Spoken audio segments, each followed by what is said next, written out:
Bonjour à tous et bienvenue, bonsoir à vous toutes et à vous tous. Il est 18h passé de quelques petites secondes et nous sommes en live encore une fois sur 01net TV pour un nouveau rendez-vous qui va se reproduire tous les jeudis. Bienvenue dans 01 Live Hebdo, toute l'actualité high-tech, ce sera tous les jeudis. Entre 18h et 18h30, on est en live. Jérôme, bonsoir. Aïe, aïe, aïe, aïe, aïe, on est en live. Et oui, c'est ça. Est-ce qu'on est sûr que ça marche? Bah écoute, je sais pas. Justement, si vous nous voyez, dites-le nous, simplement sur Twitter. Sur Twitter. Nous sommes là en direct sur Twitter aussi. Vous allez pouvoir interagir avec nous durant cette demi-heure dédiée à l'actualité. Et oui, car c'est la particularité. On voulait être très très près de vous, pouvoir réagir à toutes vos questions, vos interrogations, vos remarques, vos commentaires. Donc vous faites vos commentaires en direct sur Twitter, ouais. hashtag 01 Live. On suit hashtag 01 Live. Hein. On suit ça en temps réel. Et puis on va parler de différents sujets avec tous les spécialistes de la rédaction de 01net. Voilà, oui, puisque effectivement, ce 01 Live Hebdo sera aussi pour vous l'occasion de rencontrer tous les journalistes avec qui on travaille tout au long de la semaine. Voilà, et vous verrez, ils sont plutôt sympathiques. Alors certains, vous les connaissez déjà. Tout à l'heure, on retrouvera Pierre Fontaine et Éric Le Bourlou aussi. Frédéric Berger viendra nous rejoindre aussi. On va parler de plein de sujets intéressants. L'actu de la semaine, c'est les objets connectés. Jérôme, oui. On reviendra dans un instant sur les objets connectés avec cette histoire incroyable. Un objet connecté a été hacké. Plusieurs même. Voilà, faudra-t-il bientôt installer des antivirus sur nos bracelets connectés, sur nos téléviseurs ou sur les frigos, nos réfrigérateurs. Explication donc dans 01 Live. J'imagine quand même le scénario, mettre à jour l'antivirus de son frigo. Ça va être sympa. Ça va être sympa. On va parler de téléphonie mobile aussi. Oui, téléphonie mobile, vous l'avez sans doute vu, c'est l'un des gros titres d'actualité de cette semaine. Les opérateurs annoncent des baisses de prix sur l'itinérance. Le roaming, quand on va à l'étranger en général, ça coûte cher. Et bien les prix baissent et vont s'accélérer. La baisse va s'accélérer encore cette année en 2014. Bonne nouvelle. Des petites choses insolites, imprimées. Tenez-vous bien, votre futur bébé en 3D. Ouais, il y a des gens qui veulent faire ça. Et puis, toutes les semaines, dans 01 Live Hebdo, eh bien, on essaiera d'aller un peu plus loin sur certaines thématiques high-tech pour essayer de bien comprendre des choses parfois un petit peu compliquées. Et pour cela, c'est Delphine Sabatier qui viendra tout nous expliquer en 3 minutes. Voilà, qui est directrice des rédactions de 01. Et puis, on évoquera notre gros dossier. On va évoquer à la fois le Mac Pro, que j'ai là. Regardez. Alors, attendez, comme j'ai fait de la muscu ces derniers temps, j'arrive à le soulever d'une main. Regardez comme il est beau. Ne fais pas tomber, ça coûte très, très cher. Ça fait rêver. Voilà, c'est ça. On parlera du Mac Pro, mais aussi des mini PC. Alors là, c'est vraiment génial. Vous avez dans une petite boîte un vrai PC avec un vrai système d'exploitation. À quoi ça sert? Est-ce que c'est une mode ou un vrai phénomène? On en parlera tout à l'heure avec Bruno Cormier depuis le Labo 01. Et puis on l'a dit, vous pouvez interagir alors à la fois sur Twitter, mais également à travers un petit sondage. Oui. Et toutes les semaines, il y aura un sondage. Ce sera la question 01net Orange. Alors dès à présent, vous pouvez aller sur 01net.com. Ensuite, vous cliquez, vous allez sur la page du 01 Live. Tout à fait. Et vous pouvez répondre à cette question qui, aujourd'hui, François, est... Elle est super, cette question. Quel objet connecté vous fait le plus rêver, les amis? On en parle, des objets connectés. Alors, qu'est-ce qui vous fait, on va dire, bah oui, rêver? Est-ce que c'est la Google Glass? Qu'est-ce que ce sont les bracelets connectés?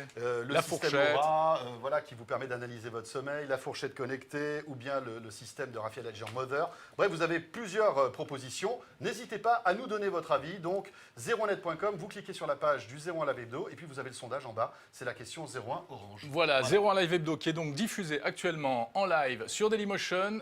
Bon, sur YouTube, on va vous le dire, on a un petit souci aujourd'hui, ce soir. Mais la semaine prochaine, ça marchera. On est en train de démonter YouTube, en fait. Voilà. Et puis également sur livetvOrange.com qui nous suit dans cette grande aventure. Voilà, soyez les bienvenus. Ce premier Live 01 en direct. Merci d'être là.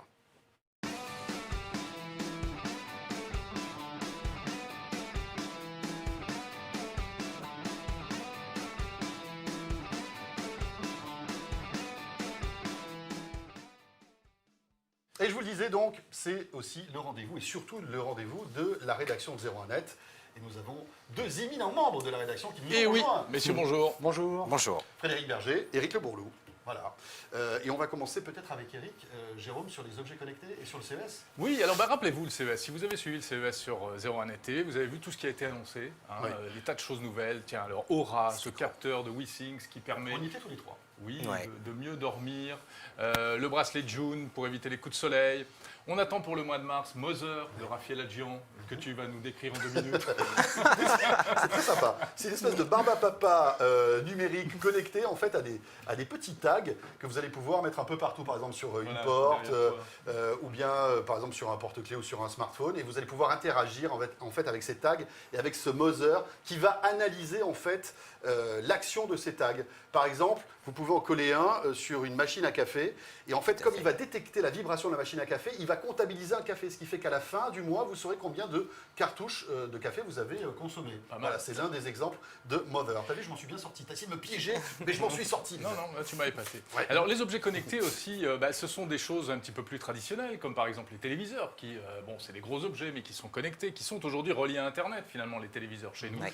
Ou encore, pour certains, même le réfrigérateur.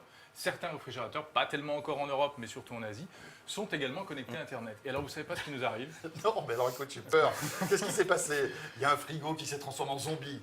Eh bien, des pirates ont attaqué des objets connectés. Oh mon Dieu. Alors en fait, on s'est aperçu que, tout le monde connaît les botnets autour de cette table, donc ce sont... Tiens Eric, en 2 minutes, c'est quoi un botnet?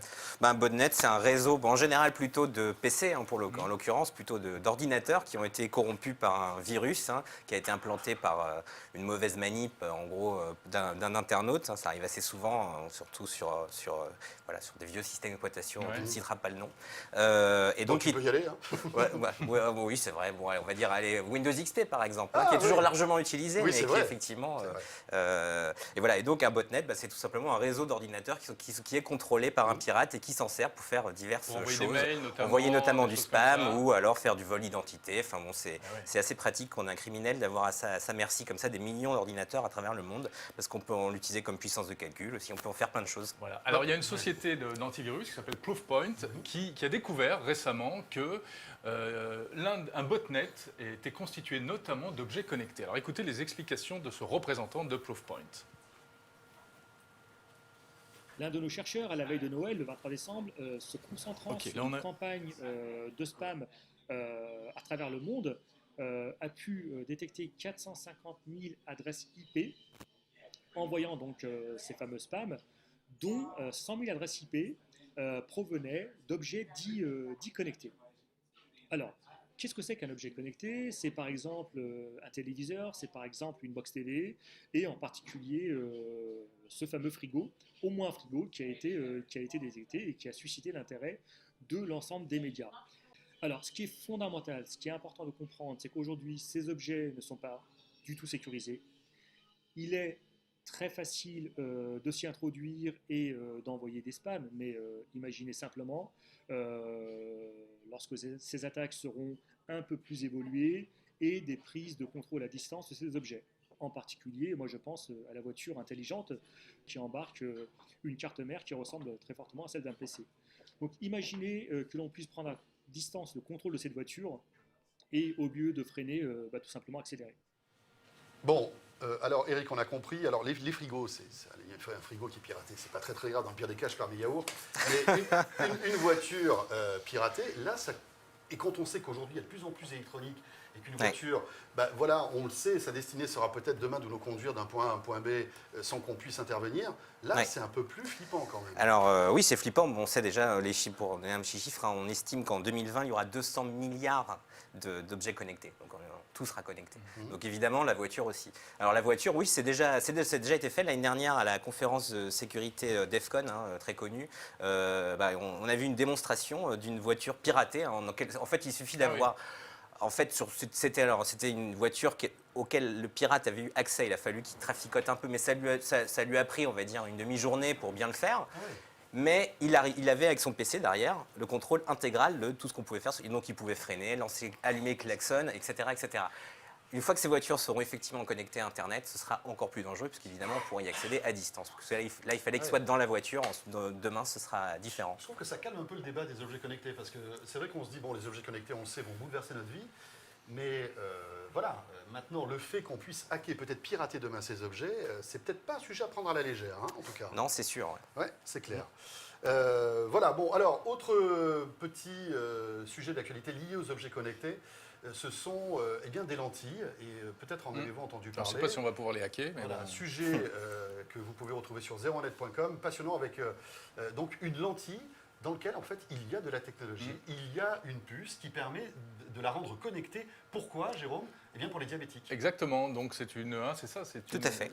Eric va en parler mieux que moi, d'ailleurs. Parce qu'il en a une, d'ailleurs. J'en ai pas, non, malheureusement, j'en ai pas encore. D'ailleurs, c'est difficile de les voir puisque c'est un projet du Google X, le fameux labo secret de Google, d'où sont sortis les Google Glass, etc. Et c'est d'ailleurs un projet de la même personne qui a créé les Google Glass. C'est un second projet qu'il a mis en place. D'ailleurs, à l'époque, on en parle aussi sur le site, il travaillait pour Microsoft. Donc en fait, ce projet est aussi un projet de Microsoft. Alors c'est génial parce qu'en fait, je crois que la lentille qui est collée à la larme analyse en fait la qualité des larmes et détecte s'il y a trop de sucre. Ben oui, c'est toute cette thématique des objets connectés orientés sur la santé. Voilà. Ça va être vraiment l'une des utilisations principales des objets connectés. On sent bien la thématique santé, bien-être, etc.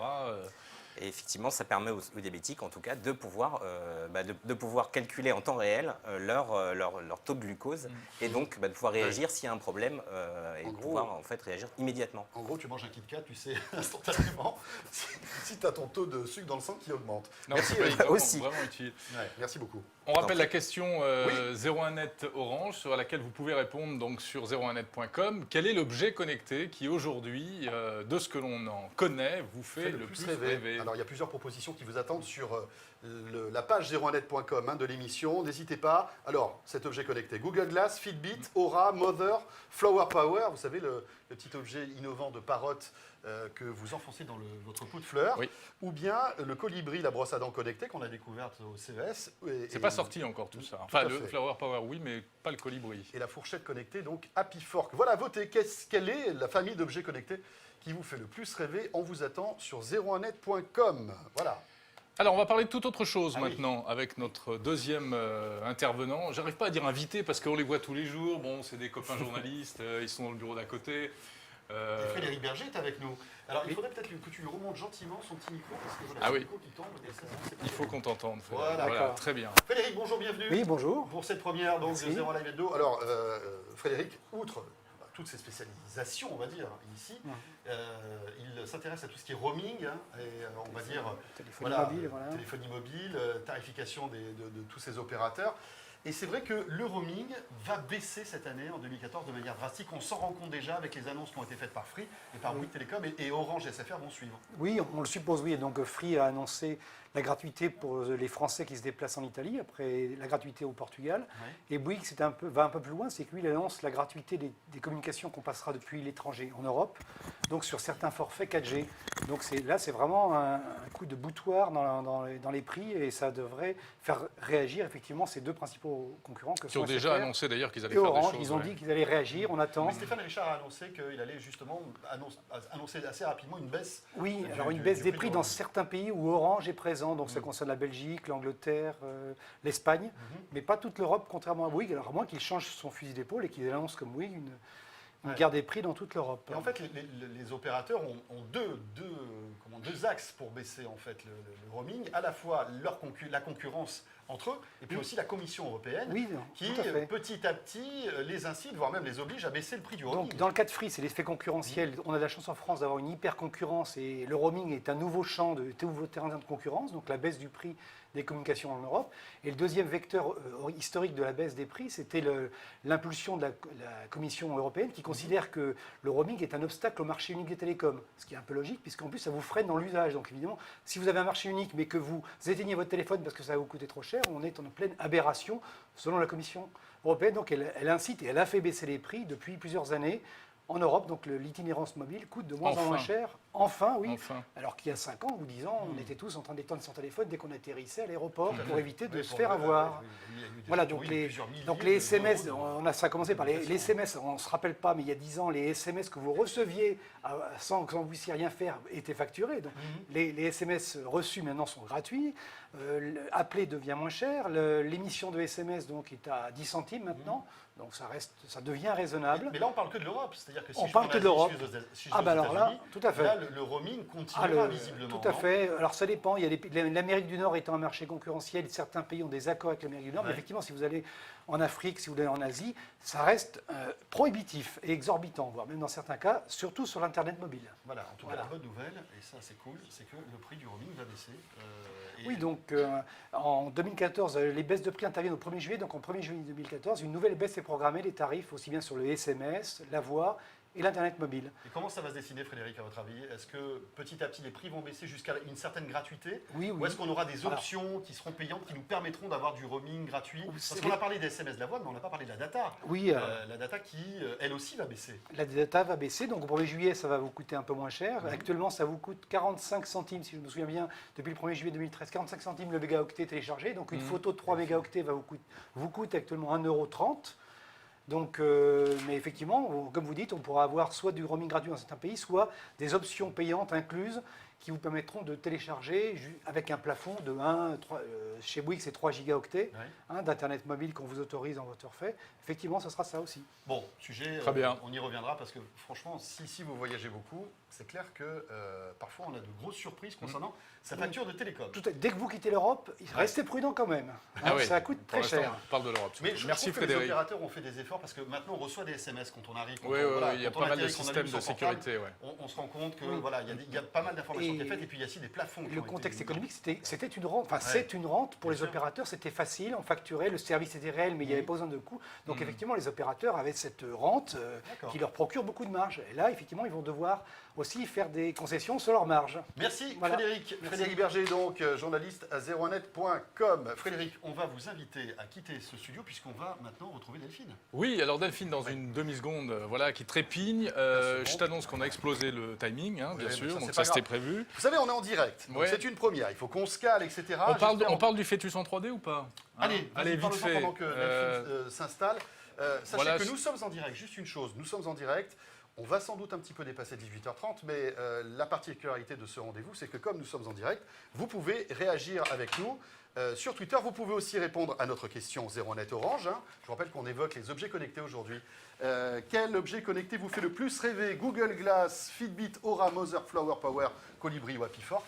Vous allez sur 01net.com, vous votez, résultat du sondage. Ce sera en toute fin d'émission, en tout cas pour la première partie du résultat. On reviendra sur ce sondage la semaine prochaine pour le deuxième numéro de 01 Live Hebdo. Alors, regardez ces images. Je ne sais pas si on va les voir, ces images, donc magnifiques. Si Florian les a sous la main, de fœtus en 3D. Personne n'en rêvait et pourtant ils l'ont fait. C'est une société américaine qui a eu cette idée merveilleuse. Si vous attendez un bébé, vous savez que on connaissait les échographies. Ensuite, il y a eu les échographies en couleur. Moi, ça suffit. Donc, il y a eu les échographies en couleur qui permettaient, avant la naissance, de voir déjà un petit peu mieux le futur bébé. Et bien là, tac, si c'est pas joli, on va pouvoir imprimer une espèce de statue en 3D du fœtus. Moi, je trouve ça dégueulasse, mais bon, voilà. Et l'offrir en cadeau. Et l'offrir en cadeau. Voilà, c'est ça. Ou alors à l'enfant quand il naît. Voilà quoi tu ressemblais il y a quelques semaines. Voilà, c'est cool. Ça coûtera entre 60 et 200 € environ. Mais au-delà de ça, on plaisante sur l'impression 3D, mais une chose est sûre, c'est que ça va bouleverser notre futur. Quand on pense qu'il y a quelques semaines encore avec Jérôme, on a mangé des bonbons 3D, autant vous dire que... On s'en remet pas. On a du mal à s'en remettre. C'était pas très bon, ça je dis. Bon, on accueille Delphine? On accueille Delphine tout de suite. Il y avait même un jingle pour Delphine, normalement. Alors, si un jingle, c'est parfait. Allez.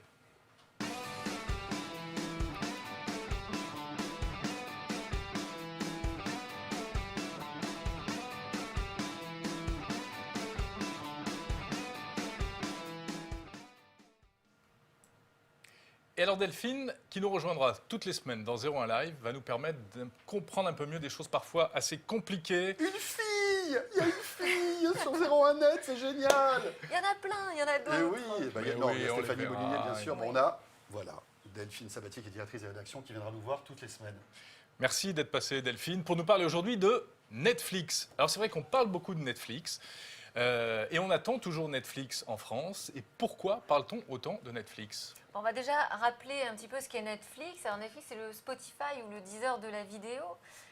C'est un service d'abonnement de vidéo à la demande. On appelle ça aussi de la SVOD. Alors c'est accessible à tout moment, sur tous les supports possibles, inimaginables d'ailleurs, télé, tablette, PC, console, smartphone. Ce service fait véritablement des heureux dans tous les pays où il est disponible. On en compte aujourd'hui 41. Au total, Netflix, c'est 44 millions, plus de 44 millions d'abonnés, 41 millions d'abonnés payants quand même dans le monde, mais pourtant toujours rien en France. Et rien qu'aux États-Unis, Delphine, c'est 33 millions d'abonnés. Et qu'est-ce que ça a changé aux USA, l'arrivée de Netflix ? Ça a été un séisme dans le paysage audiovisuel, puisqu'il a devancé les chaînes payantes. Et aujourd'hui, c'est devenu un acteur à part entière de la télévision. Son titre en bourse cesse de grimper. Hier, il était à 391 $ en clôture de bourse. Netflix est à ce point puissant qu'il ne se contente plus de distribuer des contenus vidéo, mais il finance aussi des productions exclusives. Par exemple, House of Cards, magnifique, lancé en début d'année avec des têtes d'affiche hollywoodiennes. Bientôt la saison 2 d'ailleurs. Eh bien, c'est Netflix. Ouais. Et alors, en France, qu'est-ce qu'on attend de Netflix ? On attend ça, on attend une offre de vidéos simple, accessible tout le temps, sur tous nos appareils, en illimité et à des prix canons. Par exemple, aux États-Unis, pour 8 $, c'est-à-dire 6 € par mois environ, les abonnés ont un accès illimité à un catalogue d'une centaine de milliers d'œuvres. C'est vraiment pas cher. Très bien. Mais malgré tout, ça coince. Ça coince en Pourquoi ? France. Alors, les acteurs de la télé française, forcément, ne voient pas d'un très bon œil l'arrivée d'un concurrent puissant, créatif, agressif sur les prix. Et puis en France, l'équivalent de Netflix, c'est Canal Play de Canal+, mais toutes les grandes chaînes et les fournisseurs d'accès ont déjà leur service de SVOD. Ce qui fait que la France est un marché déjà bien occupé. Puis surtout, chez nous, la diffusion de vidéos est particulièrement verrouillée par les détenteurs de droits.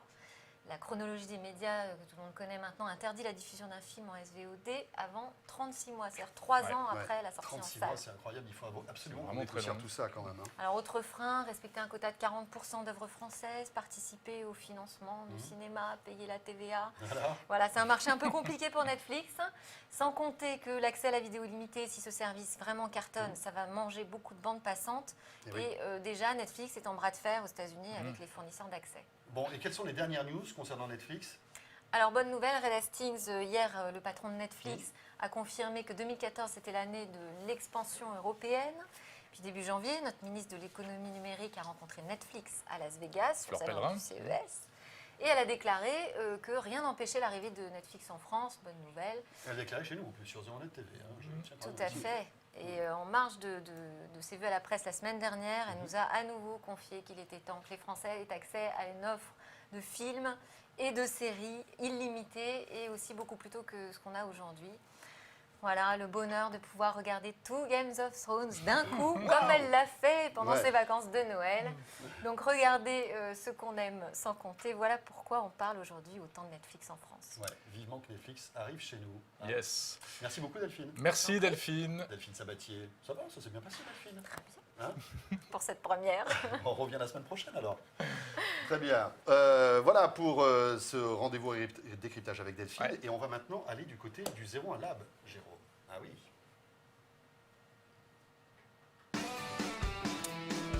Ok.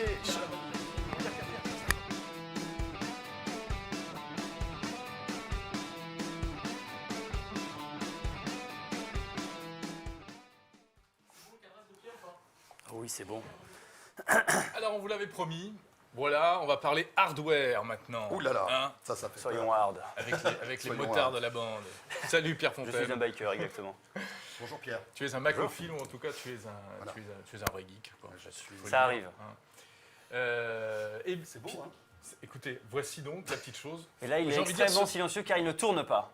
C'est-à-dire, il est branché pourtant. Hein. Non, mais il ne tourne pas, il n'est pas allumé. Ah, il est pas d'accord, Mais c'est même ça. quand il tourne, il est hyper silencieux. Hyper c'est- silencieux. Ouais, là, généralement, Bon, il y a alors quand même c'est- une question, c'est beau ou c'est pas beau? On dirait un peu une Alors, poubelle de table. On non explique ce que c'est quand même. C'est le Mac Pro. c'est possible. C'est le Mac Pro, c'est-à-dire la nouvelle station de travail d'Apple. Pour ceux qui connaissent un peu le Mac Pro, avant c'était une tour qui faisait 51 cm de haut, 40 de profondeur, 20 et quelques de large, avec des poignées qui coupaient les doigts quand on la portait, parce qu'elle était hyper lourde, elle faisait plus de 15 kg. On a maintenant ça qui fait 21 cm 5 de haut, 16,7 de diamètre et seulement 5 kg. avec évidemment bien plus de puissance qu'avant. Et ça, c'est quand même pas mal. Alors, à quoi ça sert? Alors, ça peut faire vase, corbeille de table, On dirait ma mais grand-mère. surtout, donc, comme je dis, station de travail, c'est-à-dire que c'est pas un PC pour monsieur tout le monde sur Voilà. lequel on va éditer ses photos de vacances ou envoyer un mail à Tati C'est Josiane, du quoi. bon gros ordi, c'est l'un des PC les plus puissants du C'est moment. une des stations de production et de travail les plus puissantes du moment et qui, en fait, si on pouvait... Enfin, on va peut-être le débrancher pour éviter de s'électrocuter. Qu'est-ce que tu veux qu'on fasse? Débranchons, soyons fous. Oh, mon À Dieu. l'arrache comme ça? Voilà, Ouais, à c'est l'arrache. pas grave. Elle n'est pas allumée, Comme donc il ça, n'y a pas de je peux problème. tirer Ouais. Hop, Si voilà. tout vient, c'est que c'est pas bon. Et on tourne? Et après, hop, Ah oui, il va nous faire. Voilà. voilà. Mais c'est quand même un peu une, c'est une prouesse technique d'avoir Mais mis c'est des cartes c'est là-dedans. carrément une prouesse On technique dirait parce le que cerveau de Terminator un peu.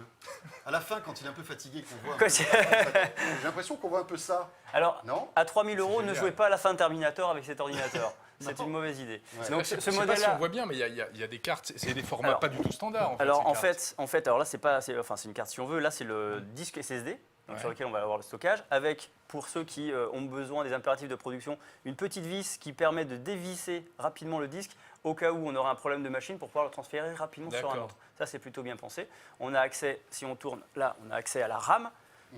Donc il peut y avoir jusqu'à 64 gigaoctets de RAM. Donc si ça vous parle un petit peu. Ouais, d'habitude, sur un ordi sous Sur un Windows, ordi, on a 2, 4, ouais, 6, quoi. voilà, si c'est 64 bits, on en met 4, on est heureux. Ouais. Alors on monte jusqu'à 64. On a à l'arrière une connectique USB 3, donc c'est ce qui se fait le plus rapide en USB. On a surtout 6 ports Thunderbolt, donc Thunderbolt, le c'est Thunderbolt 2.0 qui est beaucoup plus rapide que l'USB 3 et qui a surtout une particularité, c'est qu'il permet de brancher en chaîne 6 périphériques. Donc faites 6 x 6. 36. Oh oui, bravo! Pas mal. Ah ouais, non, Donc, mais j'étais très bon au Ouais, calcul ça mental, ça se voit. à Donc l'école. on peut brancher jusqu'à 36 périphériques Thunderbolt, Ouais, qui est le truc qui est 3 vraiment écrans poussé par 4K, Apple. parce que c'est une machine qui est taillée pour la vidéo 4K. Waouh. Donc Ah, 3 mais si j'ai écrans un 4K. écran 4K, je peux brancher ce truc-là. Bah, si est Thunderbolt, bien sûr, Ah oui. pas de problème. Par exemple, Ça existe des écrans? Ah oui. oui, le Sharp en fait des très bien, des très Il y a bons. une question là, combien de PC pour ce Mac Pro? Je pense qu'il veut dire ça équivaut Ah, à combien de comment PC Alors, en termes de alors, puissance? si C'est on, Alex si on qui nous prend, demande si ça. on prend une, si on va faire un petit tour chez Lenovo et HP qui font des stations de travail à peu près, enfin moins design mais à peu près similaires. Finalement, on est à peu près dans les mêmes tarifs, grosso D'accord. modo. Alors effectivement, c'est difficile de comparer configuration à configuration parce qu'on ne trouve jamais exactement le même processeur, jamais exactement la même carte graphique, etc.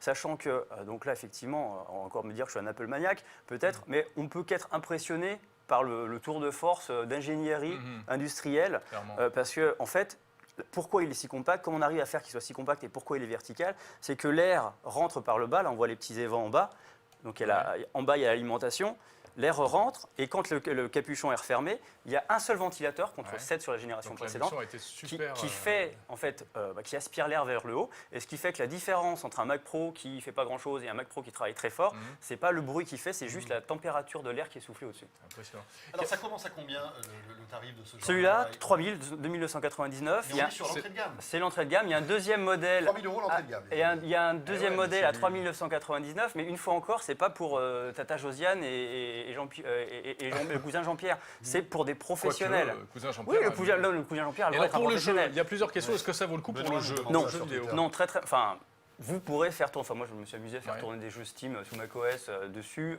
Oui, ça tourne plutôt bien.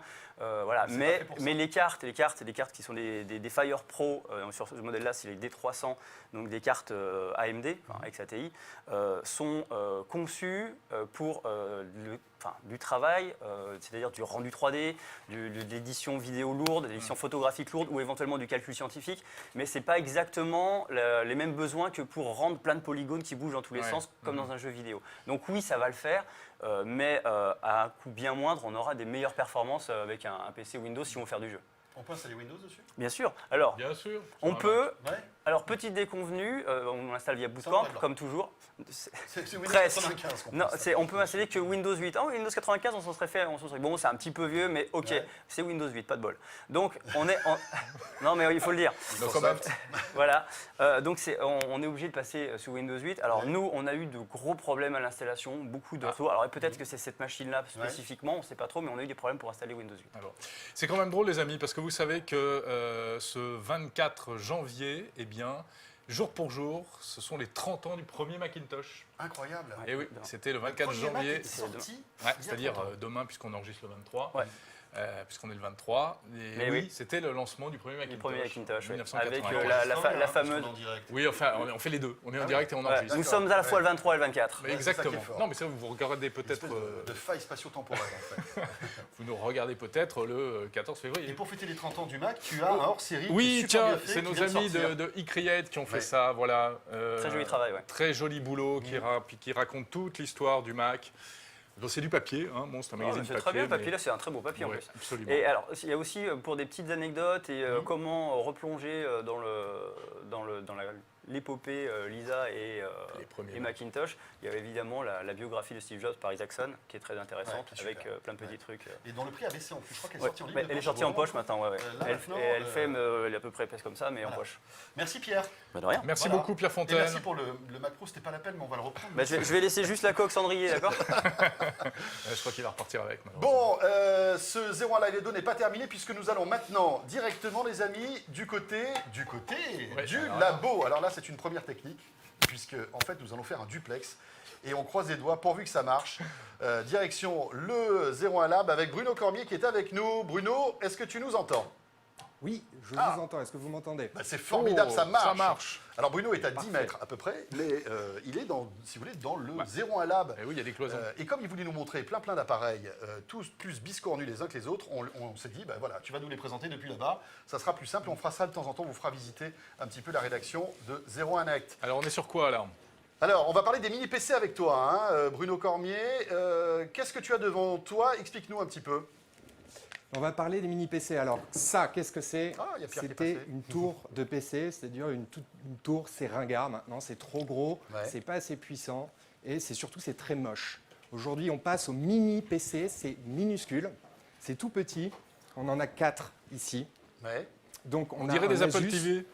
qui est un peu gros, mais qui est la première taille des mini PC. On a beaucoup plus petit. On a du Zotac ici qui est bourré d'interfaces dans tous les sens. C'est minuscule. Zotac, 1 c'est pas gigabyte hyper connu ici, comme marque, toujours. hein, quand même, Bruno.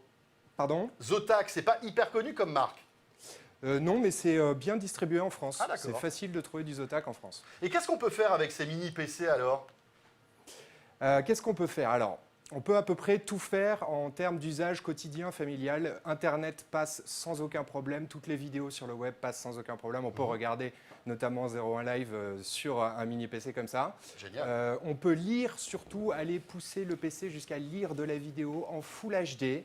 Et même plus, puisque juste en dessous de cette télé, qui est une télé Ultra HD, on a le mini PC d'Intel, ça s'appelle le NUC. C'est le plus avancé qu'on ait actuellement et il est capable de lire de la vidéo en Ultra HD sur une télé Ultra HD pour un tout petit PC comme ça qui fait absolument aucun bruit en plus. Donc c'est vraiment le top du top. Il s'appelle le NUC, c'est ça? Le NUC NUC. NUC. Ouais. D'accord. Bon, très bien. Oui, c'est un peu bizarre. Voilà. Et pourquoi ces nouveaux PC, ces nouveaux mini PC sont dans la nouvelle tendance, sont super hype? Eh bien pourquoi? Parce qu'ils le copient tout simplement. Le précurseur en la matière, c'est le Mac Mini, qui a été le premier fabricant à fabriquer un tout petit PC pour le bureau, pour la bureautique. Un PC silencieux et très discret sur la table de travail. Bah oui, c'est vrai qu'à l'époque, on ne voyait peut-être pas forcément à quoi ça pouvait servir, mais aujourd'hui, dans les bureaux, etc., quand on voit ça, on se dit qu'il n'y a plus de raison d'installer des grosses tours au pied C'est du clair, et puis bureau. c'est tellement plus design. Mais est-ce qu'on peut jouer avec ces tout petits PC malgré tout, Bruno? Alors non, justement, on ne peut pas jouer avec ces petits PC. Pas encore. Les puces sont déjà très puissantes, mais elles ne sont pas assez puissantes. Alors, pour jouer, on a mieux. On a des tout petits PC qui sont aussi minuscules. Enfin, disons, un peu moins minuscules. On a Ah ouais. un premier PC ici. Musculeur Cormier, mesdames, messieurs. Voilà. Regardez-moi Et alors cette force de la nature. C'est lui qui fait On le a un déménagement petit là, en cube sortant de l'immeuble. là. juste là, Oh mon Dieu. ici. Ouais. Ah, c'est beau. Alors ça, c'est des mini PC de jeu. Ouais. Enfin, Alors, quand tu dis c'est mini PC, extrêmement puissant. quand tu dis mini PC, c'est pas mini quoi. Alors, c'est pas mini PC. Alors, forcément, c'est plus petit qu'un PC de jeu classique, Ouais. qu'une grosse tour de jeu que les joueurs avaient l'habitude d'acheter avant. Maintenant, la tendance est à la miniaturisation, même pour le jeu vidéo, avec l'arrivée des dernières consoles et tout ça. Il va falloir que les PC soient capables de concurrencer les tailles des petites consoles. Donc, on y arrive. Là, ça, c'est très joli, très design. C'est petit, c'est beaucoup plus petit qu'un PC de jeu classique. Et celui-là aussi qui est plutôt en forme cubique, qui est très petit. Et ça, c'est extrêmement puissant. On peut faire tourner absolument tous les derniers jeux en Full HD, tous les détails à fond et se faire vraiment plaisir. Bruno, ça coûte combien? Alors, à la fois les mini-PC, puis donc les mini-PC traditionnels qui servent avant tout pour des usages multimédia, et puis les mini-PC, on va dire gamers, ceux qui pèsent 800 kg là, que tu es en train de nous montrer. Il existe un problème avec les mini-PC, c'est que la plupart de ces mini-PC sont vendus sans Windows. Donc il va falloir acheter la licence de Windows pour les faire tourner. Certains même, il va falloir acheter des barrettes de mémoire vive, un disque dur, donc en tout. Un PC comme ça, avec un bon processeur pour pouvoir absolument tout lire en Full HD et tout ça, ça coûte environ 600 €. Et c'est assez finalement, avec la licence Windows incluse, et c'est finalement assez compétitif par rapport au Mac Mini qui est à 629 € premier prix. D'accord. Et alors on a mieux. Ouais. On a la bonne affaire du moment, c'est ce petit PC Asus qui est vendu avec Windows 8, préinstallé avec une souris et un clavier. Et alors celui-là, il est vendu 400 €. Donc c'est vraiment très intéressant pour le coup. D'accord. Bruno, merci. Merci Bruno. Rappelons que Bruno ne fait que tester ses PC, c'est pas sa chambre. Je tiens quand même à le préciser. Ça vous fait rêver, hein? Juste dernier rappel. Il ne vit pas dans cet environnement, on est au labo. Voilà. Merci Bruno.